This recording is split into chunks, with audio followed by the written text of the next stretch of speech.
पान के सिर्फ एक पत्ते से चमक जाएगी आपकी सोई किस्मत। जाने आखिर हर पूजा में क्यों किया जाता है इसका इस्तेमाल। हिंदू धर्म में पूजा पाठ के दौरान इस्तेमाल की जाने वाली सामग्रियों का भी विशेष महत्व होता है। इन्हीं सामग्रियों की सूची में शामिल है पान के पत्ते। पान के पत्तों का इस्तेमाल पूजा पाठ में किसी एक तरीके से नहीं बल्कि अलग अलग तरीकों से किया जाता है। पान के पत्तों को ताजगी और समृद्धि का प्रतीक माना जाता है। पान के पत्तों का उपयोग पूजा पाठ में भी किया जाता है। यह मान्यता है कि पान के पत्तों में देवी देवताओं का वास होता है। जानिए पान के पत्तों का इस्तेमाल करने से पहले किन जरूरी बातों का ध्यान रखना चाहिए। हिंदू धर्म में पूजा पाठ के दौरान इस्तेमाल की जाने वाली सामग्रियों का भी विशेष महत्व होता है। इन्हीं सामग्रियों की सूची में शामिल है पान के पत्ते। पान के पत्तों का इस्तेमाल पूजा पाठ में किसी एक तरीके से नहीं बल्कि अलग अलग तरीकों से किया जाता है। पान के पत्तों को ताजगी और समृद्धि का प्रतीक माना जाता है।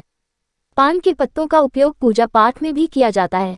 यह मान्यता है कि पान के पत्तों में देवी देवताओं का वास होता है। जानिए पान के पत्तों का इस्तेमाल करने से पहले किन जरूरी बातों का ध्यान रखना चाहिए। एक ही पत्ते में संसार के संपूर्ण देवी देवताओं का माना जाता है वास।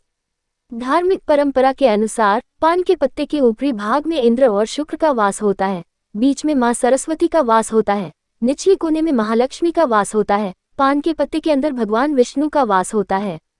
पत्ते के बाहर भगवान शिव के साथ साथ कामदेव भी निवास करते हैं।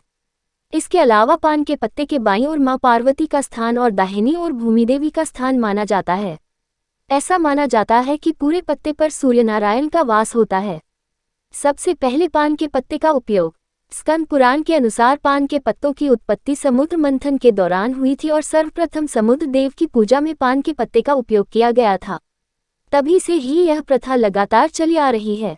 इस बात का रखिए ध्यान। धार्मिक मान्यताओं के अनुसार पान के पत्ते में संसार के संपूर्ण देवी देवताओं का वास होता है, इसलिए इसका इस्तेमाल हर पूजा में किया जाता है।